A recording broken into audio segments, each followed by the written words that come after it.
Hi everybody, today Ionuț Munteanu with us. Hi Ionuț. Hey, hello. Thank you for inviting me to this meeting. I'm very happy to be here. Thank you for joining us. Would you tell us a little bit about yourself and what you do? Yeah, thank you very much. I've been doing digital marketing for a while now, about 2 decades to be more specific. So in the last 2 decades, I've been growing together with the digital marketing in Romania and Eastern Europe. And I've founded a couple of projects, I say companies right now. One of them is Web Digital, is a performance marketing agency, one of the best performance marketing agency in Romania.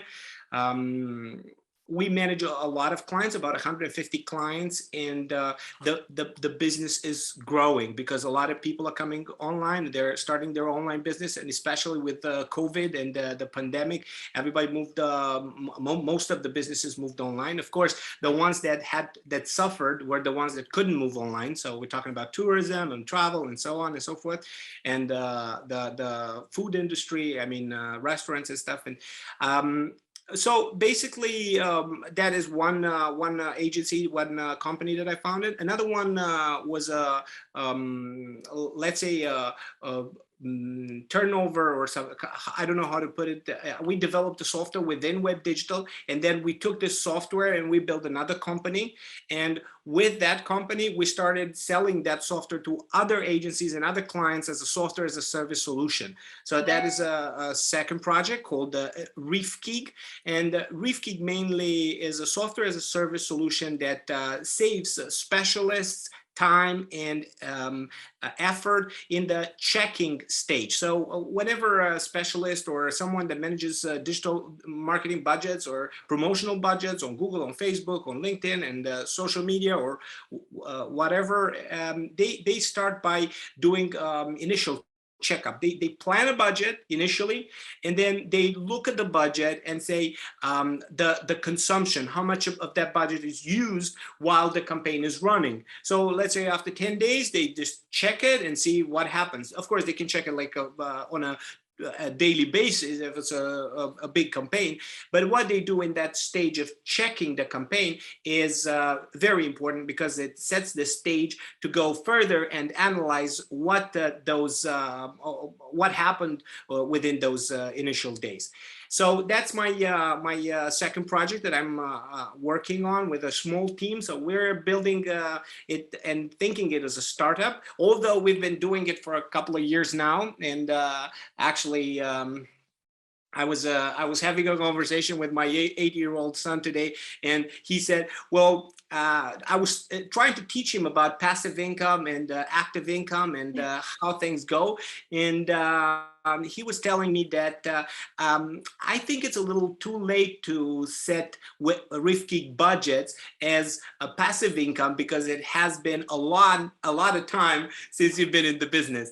And I was a little shocked at the first, but then I told him that software as a service solutions, they tend to move a little slower, especially if it's not clear how you're moving or in the initial stages of the startup. So that's where I'm with that second project. And the third project, and one of my dearest projects, I say, is the one that I am presenting, I am speaking, and I'm representing the growth and learning educational let's say topics in digital marketing. So I'm also a chair in IAB Romania, and also a chair representing Web Digital in CE Digital Alliance. That is one of the independent agencies, best performing Central and Eastern Europe agencies from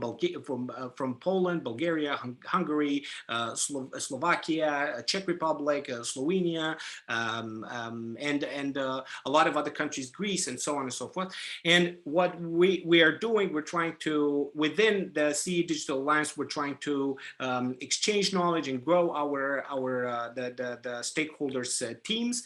And in IAB Romania, what we're doing this for the IAB members, but also for the entire digital marketing environment. So I'm also involved in this project, educational projects, and I'm also very, very passionate about that.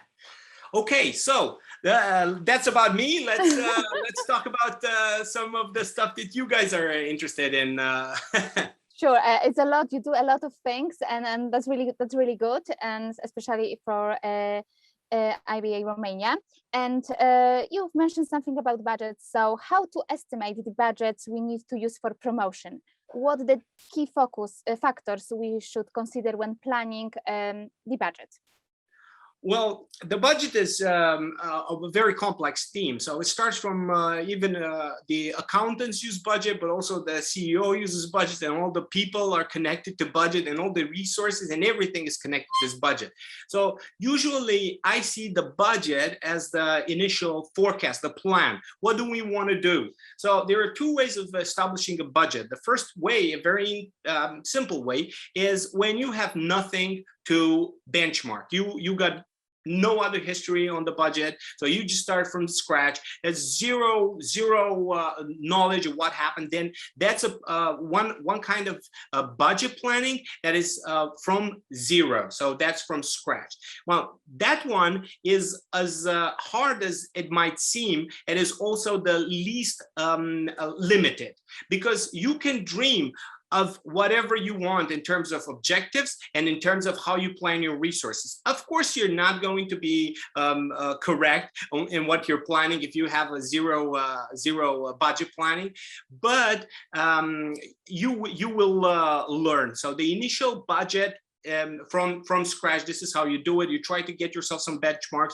You look in the market, you see how big the market is, you relate to what you want to do. Of course, your objective as well is very relevant. So one of the factors is where do you want to, what do you want to do? What do you want to do with that, with the resources and the money, which is the budget? What do you want to do? What do you want to achieve?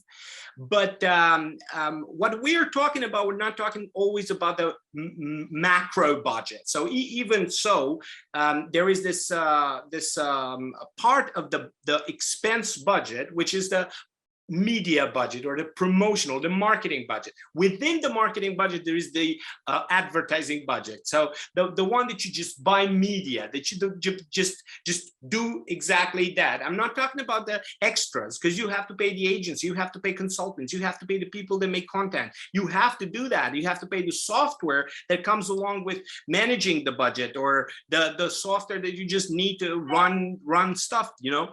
And I think that that is also important, but that is part of, let's say, the marketing expense budget. But the media budget, which is extremely relevant when we talk about advertising, that is one part of it. And the significant part for e-commerce websites, for example, the media budget, it's actually one of the biggest chunks that they use in order to grow their business. So coming back to how you plan it, so you have the zero from scratch, the zero-based budget planning, that you don't have anything and you just plan based on whatever you want to achieve. And when I say whatever you want to achieve, of course, I'm talking about the macro level, because you might want to, I don't know, you might want to get like 10 million euros revenue. Well, of course, if you want to get 10 million euros revenue and you base yourself on revenue and you don't care about how much profit you make, then you are just calling in for business. So you're doing the promotion and all the expenses that you have, you're planning for almost zero profit. So that's one strategy, but I'm not going there. I'm just saying that almost the same way as you plan your business, you will plan your media budget. So coming back to that, so you got zero planning from zero, so where you don't have any history, and you have based on history. So you have history of what happened to the budget in the past. That might seem easier because you just take the budget that you have planned for last year, and if you like the results, you add, or you look at the market and you say, well, the market is moving forward 20%, let's say, and I want to move forward 20%. Let's just plan ahead in 25% budget, and then everything is set. Well, the problem with that is that you might be wrong in the initial planning and might not see that this planning that you add just step by step might be the wrong approach, you know, and you're keeping it on average, and you're going and growing with the market. So that's basically the bad part of the. Of course, we can talk about the second the history-based budget planning, but of course there is a lot to talk about, and I just shot some ideas regarding how you plan on having revenue, how you plan on having profit, because profit and revenue, they're two different things. And maybe you don't even want to look at revenue, you want to look at customers, because that's another type of objective that you might have. Because I just want to have customers. I just want to have the customers using my product, but you're not making money. You're not making money, you're not making profit. First, it's not a problem. If you're a startup and you want to touch the market and it's a red ocean out there, you want to go for that. So you want them to feel your product, to know your product, and then you go recurring business. Hopefully, if you can sell them afterwards and on a recurring basis, because if you can, then it's just one shot, one client, which is I'm going to stop here and I'm going to tell you a story. I just came back from a vacation from Greece, and I found that in Halkidiki, which is a great area in Greece, very nice there, is people are looking for recurring business. It's amazing, and they're in tourism, and they don't think of what happens right then. And they look at how you would feel, or how can they make you feel so you can return next day. Mm-hmm. So that's next day or next season. Mm-hmm. Next day or next season. So that's the amazing way of doing business. And I think that they that's why they have a lot of tourists. I know that tourism is not going very well in Greece, but at the moment, because of pandemic and changes and the consumption and everything. But the thing is that they're doing a great job when they are looking forward for recurring business. So that can be one of the strategies. And the budget, when you're planning it, you have to look at the kind of objective or the kind of business you're planning ahead. So in terms of, if you're planning for revenue, then you set up a specific budget. If you plan for profits, then your strategy will change. Maybe your budget won't change so much, but the strategy will change. So you target the specific audiences which they could make a lot of profit. So you would sell some products which might actually be more profitable for you, or you would sell to the same customers using some other sort of advertising that is cheaper, and you would look at cheap advertising more than you would look at the market share. So all of this put all together in a soup, it would make factors of how you decide whether your budget is big and or small. Mm-hmm.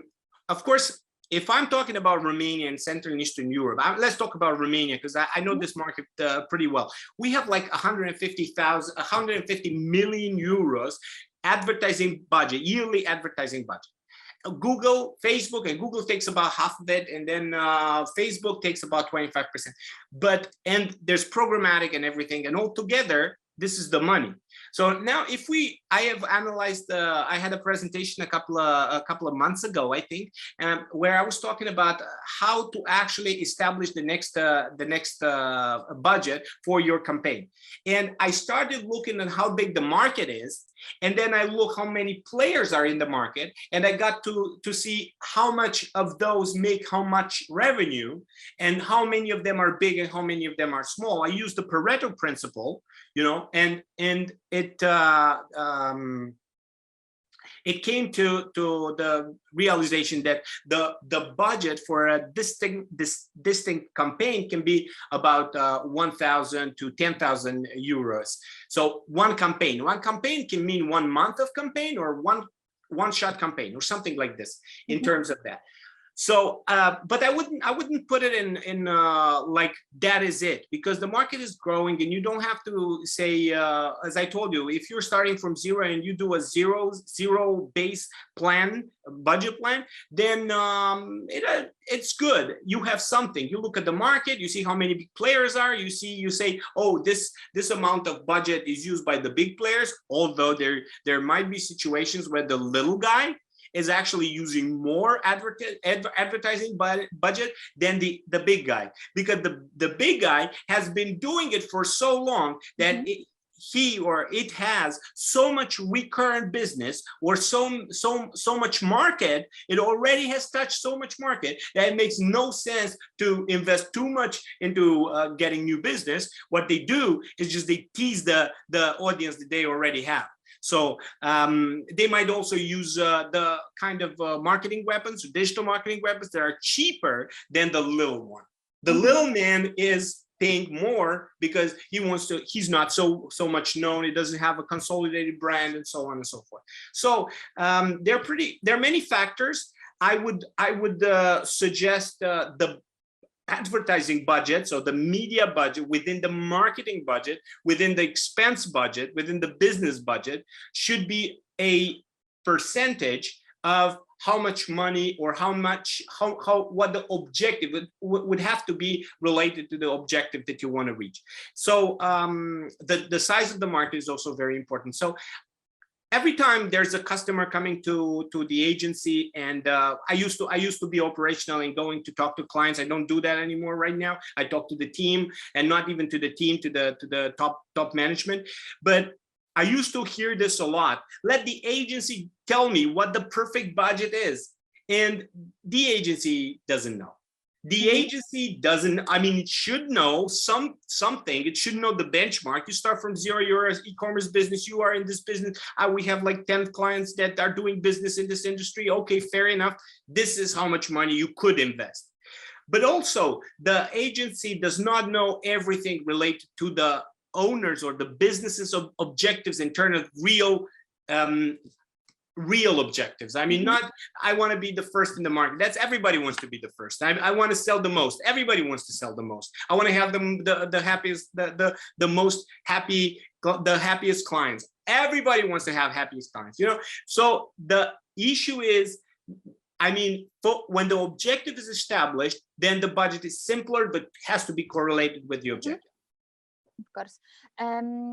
Are there any additional costs we should be prepared for? In which situation we can have, you know, overconsumption or underconsumption of media budget?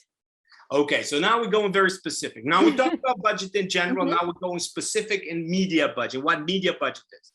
Well, what happens is when we have a media budget at the beginning of the month, what we buy, so what we develop as advertisers, as marketers, or what we give to the agency to develop for us, there are pieces of campaigns that they build. Okay, so let's say you have one Google search general campaign, you have one remarketing campaign, you have one shopping ads campaign, you have one or two or three or whatever. You start a campaign on YouTube and you put some videos there, a true view. You go on Facebook and you have some campaigns over there. You have some posts that you want to push, or you want to do retargeting, or there's a lot of tactics that you can involve. So when you do that, there might be situations, and very likely there might be situations where the budget that you have planned for that specific campaign is not used. Why? Because you have not added enough audiences, or because you underestimated the specificity of the target audience. So you are squeezing the target audience and you're not getting you're not spending the money. That's not a problem. In itself, it's not a problem because you're not spending the money. The best money that you know, it's invested, the money not spent in a way, you know. But the problem is that if you really want to invest that money and get the best out of the advertising, then you have to go and never have underconsumption. Underconsumption is when you plan to spend 1,000, and in 15 days of campaign running, instead of having half spent, so 500 spent, you only have 100 spent. So what did you lose? You didn't lose the 400 because you still have them from your planning, but what you lost is time. So this time versus money is very important if you are actually in line with the business objectives, because time is passing and you cannot get time back. Money, okay, but time not. And this happens with situations when there is underconsumption. How can you be prepared for underconsumption? Well, you have to know as fast as possible when underconsumption happens. if you don't have the cookies, if the ads are not approved, if you lose 1 or 2 days with the approval of the ads, I don't know, any reason that might get you to not spend the money that you wanted to spend. And well, that any moment is a lost opportunity. And you say, but what happens if I put more money afterwards? Well, the problem is that if you want to spend, like overspend, overconsume, you know, after you have underspent, the problem is that you have to overwork. Not all the times. Not all the times. There are some times when everything goes fine and you don't have to overwork, but mostly you have to reach other kinds of other audiences. You will be more likely to make mistakes when you do that. And let's say we're not talking about 1,000 euros and you are in the middle of the month, but let's talk about 10,000 euros. And you're in the middle of the month and you have only spent 1,000 euros. And you still have 4,000 euro. How would your 4,000 plus the 5,000 of your initial planning, that's 9,000 euros, are going to be spent when you have already only spent 1,000? So the difference is not that you have not spent 5,000 in the 5,000 in the 15 days, so 4,000 extra. The problem is that in the next 15 days, you're going to have to spend the initial 5,000 plus 4,000. That means 9,000. But you already only have developed your campaigns to 1,000. So you need to develop your campaigns 9 times. Reach 9 times more audience. So imagine what happens when you set up the campaign for 1,000 euros and you thought on your best specialist criteria that is the best the best tuning of the campaign that you can get in order to get revenue and everything. And then you find out in the middle of the month that you screw up. You screwed up. You have to do the 9,000 euro campaigns, but in 15 days now. And I tell you, it's a very complicated task. But let's say none of those things happen, and you're just you have 1,000 euro in the middle of the month, and instead of spending 500 euro, you spend 800 euros, and you're only at the middle of the month. So after 15 days, from a 1,000 euro initial budget, you spend 800 euros. So you still have 200 euros, but those 200 euros have to be spent in 15 days. Now, what do? That is the situation where you got overconsumption. The overconsumption is like a deviation from the initial plan. What can you do? What can you do? You can optimize, let's say, reduce the campaign budget, limit the campaigns, and then you push them back and you limit the campaigns in order for you to spend how many times less? 4 times less. 4 times less. So imagine what happens if in the beginning, in the 15 days that you have had, 800 euros were spent, and they were spent in a good way. You had good ROI, you had good cost of revenue, and it was good. Now you have 200 and you have to cut down campaigns which were good. Of course, you could go to the budget owner and the stakeholder and say, hello, look, we had very good results on this 800, in the initial 800. I know it's a little bit too much from our initial 500. We kind of did it because we saw the opportunity, or whatever screw up lie you want to make up, you know. And then they will say, oh, but I don't have more money in the budget. What do? You just have to cut down campaigns which are good ROI. The good part is that if you have results on the 800, there might be some money left on the market, on the table, and the stakeholder will tell you, okay, you can grow the budget for the second half of the month to 500. But what happens if instead of 1,000 euro, it's 10,000 euro, and instead of 800 euros, it's 8,000 euros, and the next part of the 15 days is not to spend 200 euros, but 2,000 euros. And the additional budget, just to make par, would be an additional 3,000 euros. Now, 3,000 euros per month, that is about 30 3,000 a year, 36,000 per year. That is a lot of money. That is a lot of money in advertising budget. So when you look at overconsumption and underconsumption, you should know when it happens as fast as you can in order to decide. Of course, if you spend 800 euros in the initial 15 days and your results are not good, you just lost the deal. That client is bye-bye. If you're an agency or a freelancer, bye-bye client.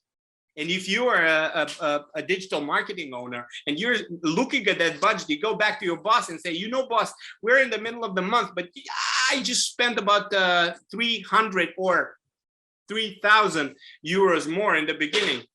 How do you think your job would look like on the resume? You know?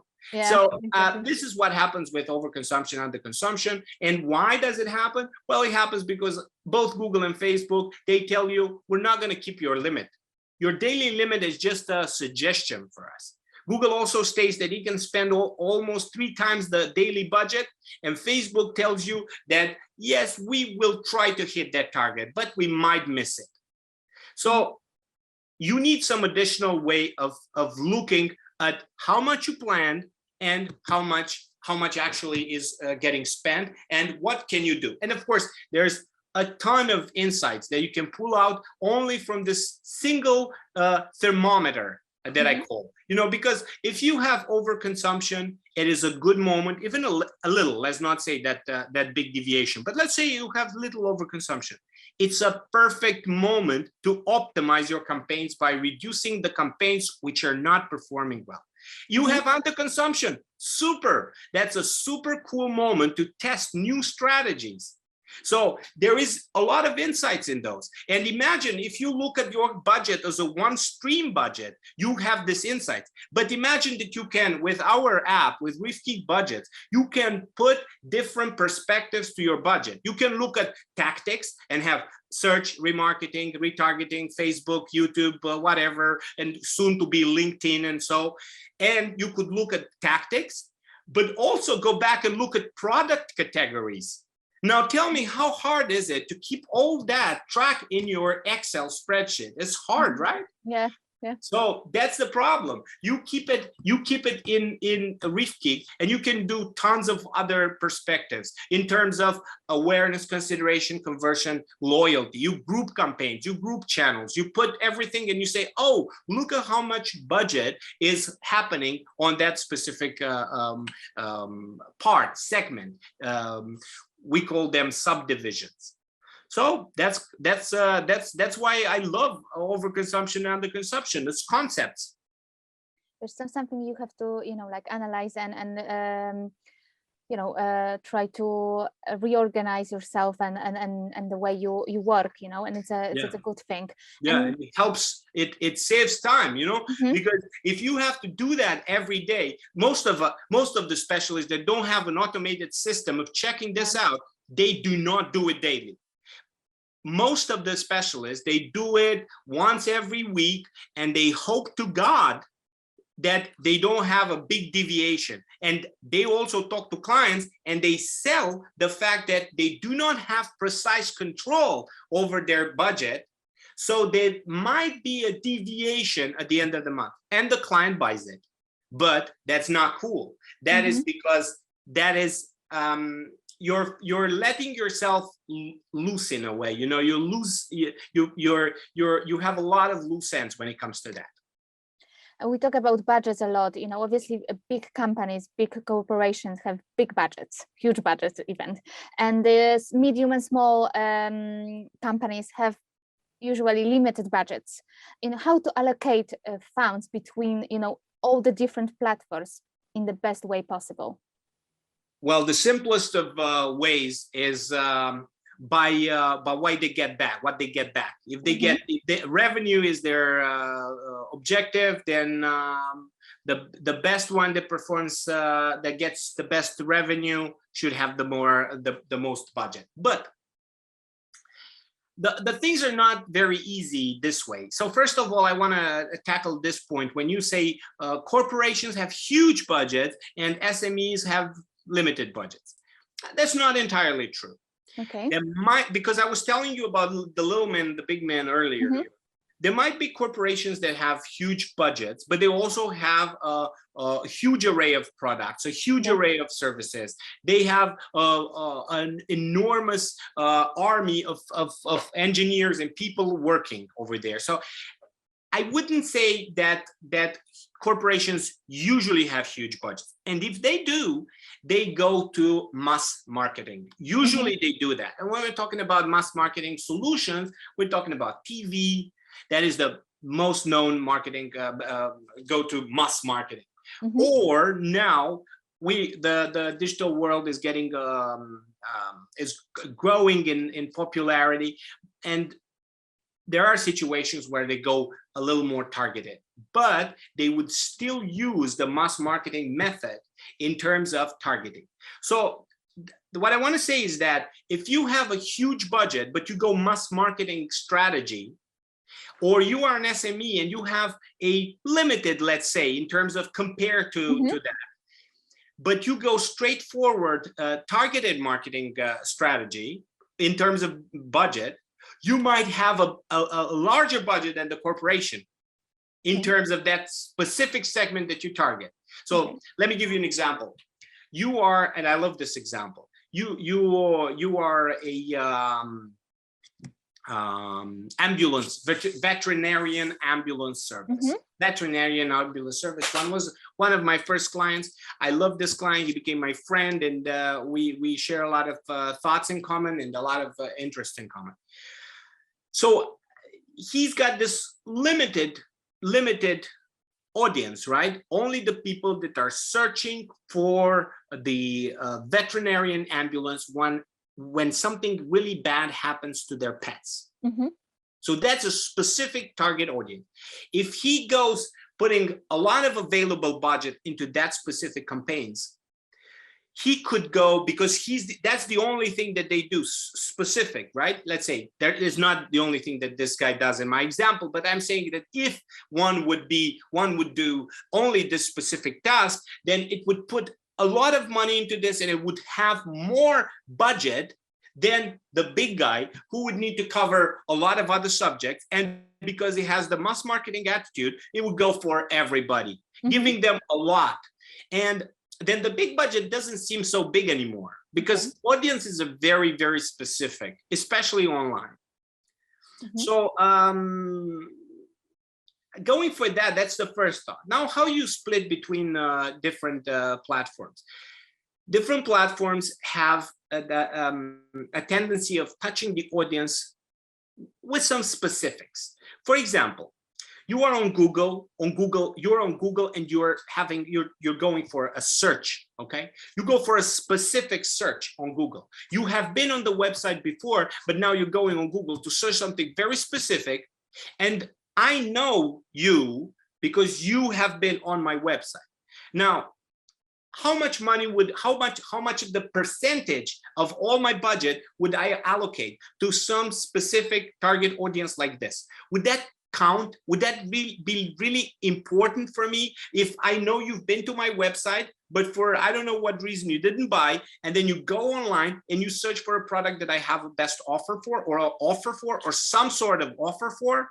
Now, that is remarketing list for search ads. And that is a way to go to the audience that has already been to your website and it's going for another search. Now, that is a very specific kind of channel, platform, right? Because they touch the audience in a very specific way.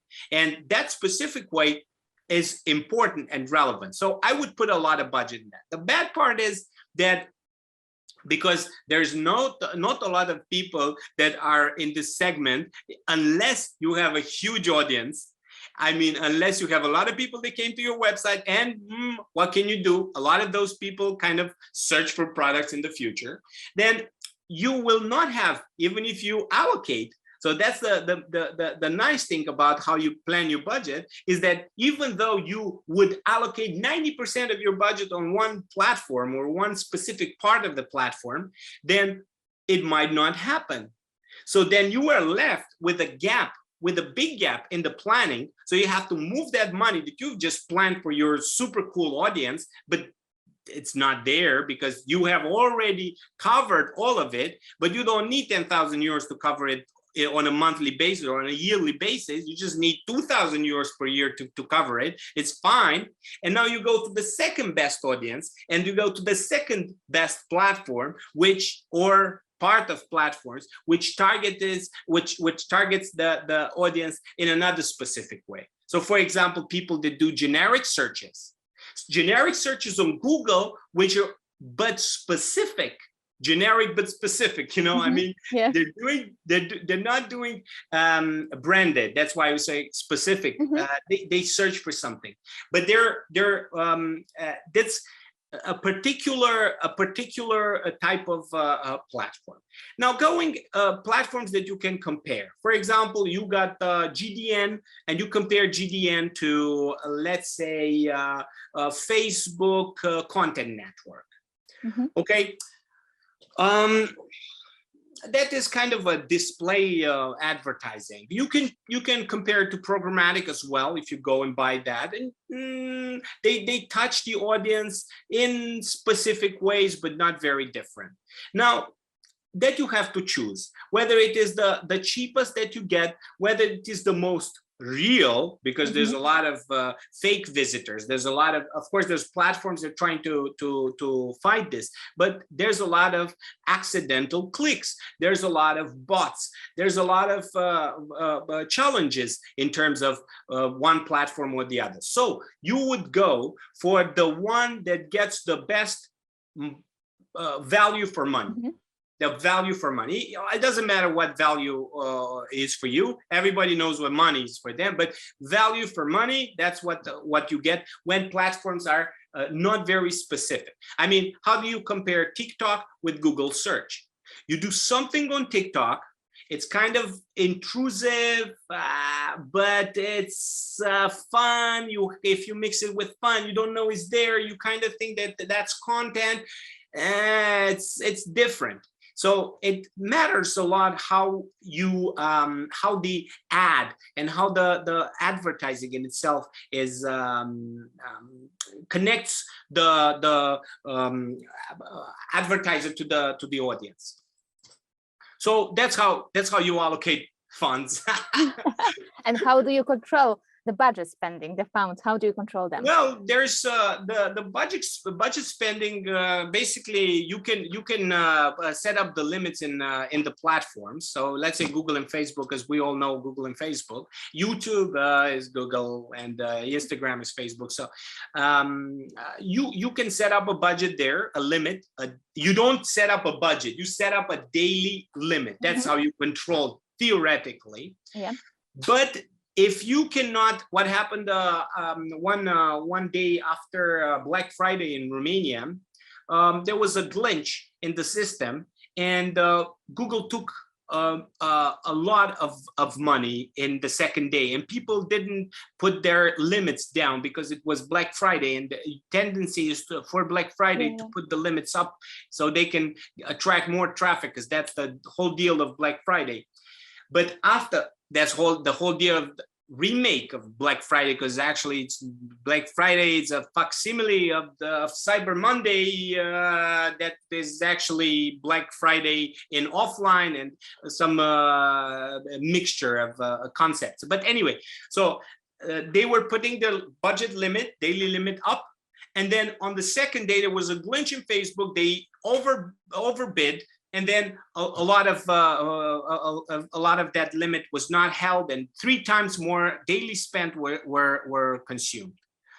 Well, that's not very happy for the advertiser and the stakeholder of the budget. So what do you try to do when you control? Now the tools that you have is, of course, you try to limit the budget, but take into account the fact that Google and Facebook are telling you that that limit is not going to be held. It's trying to keep your limit. Of course, you can try something that is called lifetime budget, but lifetime budget in Facebook, for example, it's not in your control. You leave the budget in Facebook control, exactly what you don't want to do. You want to keep the control to you, but instead you say, you know what, in order to control budget, I give you the lifetime budget and you spend it however you want, which is, it's not control. It's basically counterintuitive, but it's the opposite of control, you know.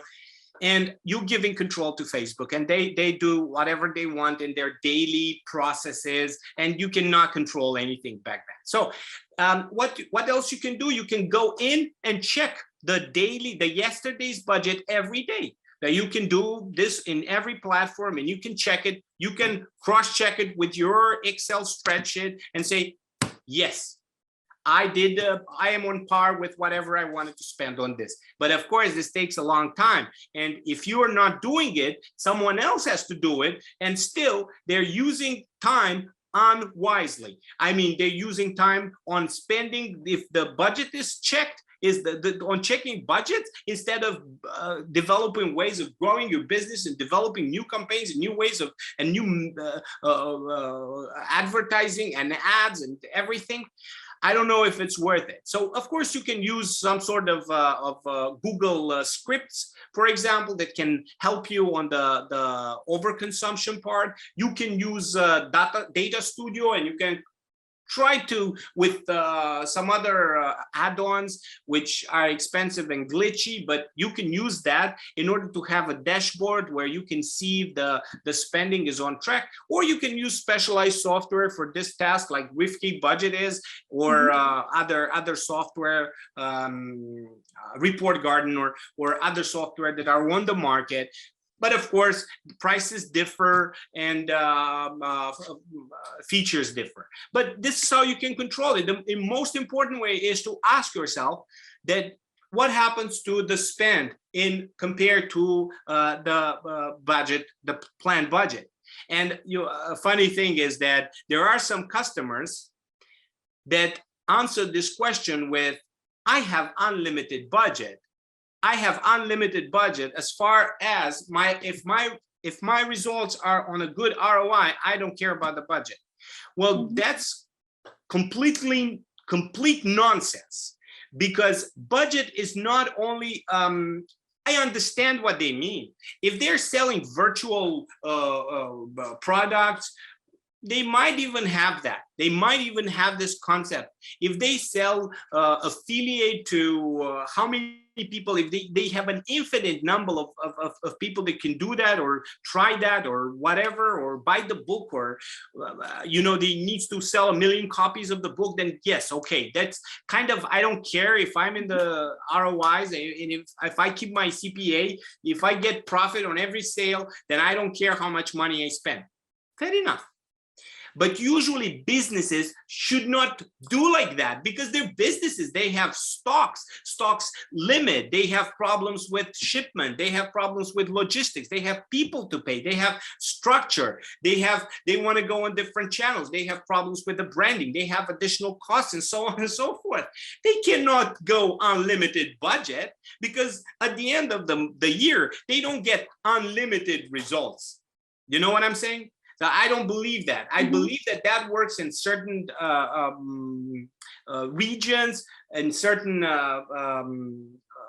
fields, but definitely not in not even e-commerce business in the strict sense. I'm selling some products. I'm getting them in my drop shipping, whatever, but I'm selling them to you, real products. And if you're doing that, you are faced with a lot of challenges, and you cannot just have unlimited budget. There's one situation where I might accept unlimited budget, and that is when you have underplanned your budget. So you plan the budget to be 500 euros. Of course, it's unlimited if it's 500 euros, and you could spend 50,000 euros. Your 500 euro budget seems 50,000 euros seems infinite to 500 euros per month. So this is what happens. But if you initially start with your risk up to 50,000, because that's the correct budget that you're planning on spending, then I believe that your budget cannot be infinite. So under planning maybe a reason why people say that they have infinite budget and it doesn't matter whether they spend it or not. But I think at the end of the year, when you think about how much money you spend and how much revenue you made that year, you should take into account how to plan your budget for next year. So that's about how you control your budget. And when I'm talking about control budget spending, we're talking about media budget, right? Yeah. But the same thing goes to marketing budget as well. So it incorporates marketing budget as well. Not all, and it doesn't say only media budget. And obviously, we've invested. Yeah, we have some results. When do we know that the investments we did in the media, are successful? Like, well, when we have the great result. That's yeah. Basically, you have answered the question. When we get the results we target, when we get what we want at that certain price, well, the price is given by the market, and it's very hard for people to understand that. Even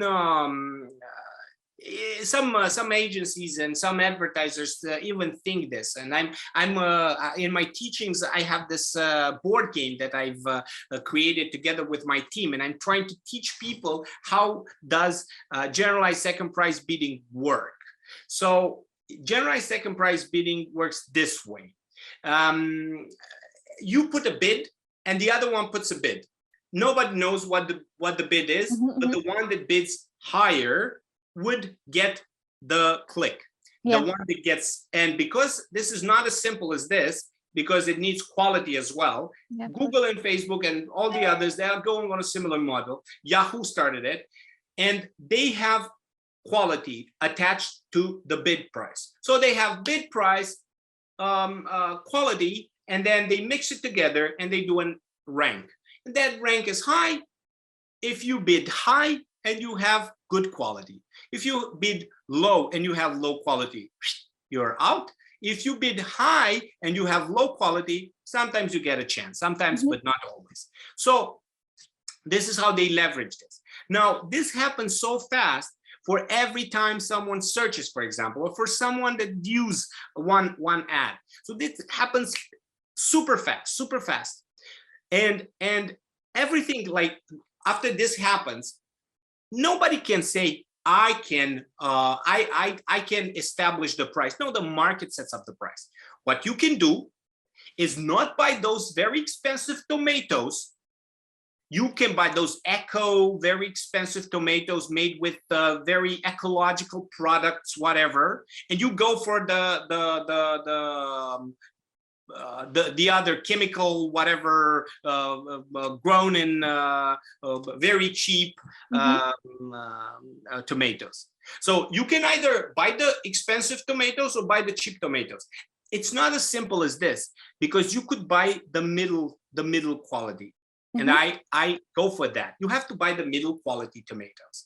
But the problem is that they could be, it depends on what kind of topic you are. It could be very, very cheap traffic and very, very expensive traffic on the same niche. Yeah. So then where do you stand? See, you cannot say I stand in the middle. And that's not even a good thing to do. Sometimes you want to pay high to get the traffic. Sometimes you want to pay low because that traffic is establishes a different objective for you. So when your investment in media is successful, when you have reached your objectives. And I would like to add something. I know it's complex and we've talked a lot, and there might be a lot of things happening out of this. But when you take into account every month, every little currency, every little dollar, euro, whatever you spend on advertising, you should not look only on what you get out of that, out of the money in terms of the final result. I mean, you should not look, I have spent 100 euros and I have received one conversion. 100 euros, one conversion, one sale. No, what I received from 100 euros is like this. I got one sale, I got some money, maybe profit on that sale, maybe not. I got another 90 or whatever visitors that were interested in my products, that saw my website. Okay, then maybe added some products in the basket, yeah. or maybe they added some products in the wish list for future buying, or maybe they connected to our Facebook profile or page or Instagram or whatever. And that is what I bought with that 100 euros. Usually this doesn't happen. Usually the worth of the successful media buying is only the return in revenue or customers or conversions per se, which I think it's a little shallow. But let's say, for the sake of the argument, when your media investment has reached the objectives which you have established, imagining that you have established them in a correct way, then you're successful. And before we finish, I have one more question to ask. You know, we talk about spending money, about performance, about media budgets. Do you recommend investing in people or in technologies? Oh my God, that is I saw that question and I thought Yuval Harari. Then I said, no, I don't want to talk like that guy. You know, why I said Yuval Harari, because he thinks that the people are becoming cyborgs, you know, because we're going to be merging with technology, and then we're going to become the consciousness will move to whatever. So so the question would not make sense in terms of whether you would invest in people or technology, because finally both, they will be the same thing. But let's not think about that. Let's just go a little present time. And there is critical thinking, and critical thinking is very complicated to be replaced. I feel that there is going to take us a long time. I don't know. I'm not a I'm a futurist I'm an how do you say, amateur futurist. So I just think about what would happen in the future, but that's it. So I think that it will take us a long time until critical thinking would become a thing that we could use in everyday processes. But where we could help us, give us all the details, all the information, all the data, that we keep on doing the critical thinking, but we have everything at our fingertips. So, I mean, even here. And for that, I would invest in technologies that would do every task that is likely to be, to not replace critical thinking. I mean, I would invest in technologies to save time if possible, to do monotonous tasks. I have a colleague in he founded another agency in Romania a couple of years back, and he's now doing a cool product with a UiPath, and he's developing robots to do certain tasks for the advertising industry. Not only, and it is cool. I mean, those kind of repetitive tasks take a lot of energy, you know. The same as risky budget, you know, you have a dashboard and you just check. You have to, if you don't have the dashboard to see where what account is has high fever, you have to do the due diligence and go through all accounts and check them almost manually every day. You could do that, or you could just let's do some critical thinking now. Let's know where to improve. Let's look at other perspectives. Let's read some statistics. Let's do some benchmarks, completely different. Let's be creative in a way. Let's test. And I think I would invest in technologies that would save this let's say zone. But also I would keep investing in people to know and to help them use the technologies that they are maybe not aware of. And now I'm coming back to one of the new trainings, let's say, new topics of my trainings, is how to help people help themselves by using digital technologies. I mean, we are surrounded by email, and there are very few people who actually have a zero inbox policy, and they actually know how to use emails in communication, like correctly. Or we have solutions for collaborative work, and there are very few people who actually know how to use collaborative work and not get all tangled into email threads, like reply to reply to reply, feedback to feedback to feedback to feedback, when they could do like a conversation in a collaborative way, and they could solve all this mess. So in terms of technologies, I would invest in those technologies to save people time and energy and give them the chance to use their critical thinking. And in terms of people, I would invest in people to make them able to use the technologies that they have, or the technologies that they could have if one invests in technologies a little bit more. So that's my answer. It's like a perfect combo, yeah? Thank you very much for today. A lot of information, a lot of things to process and, you know, like think about. So thank you very much for that, and see you soon. Okay, thank you very much for inviting me. It was a good, nice surprise, and I'm happy we got the time to do this. Thank you very much. Bye.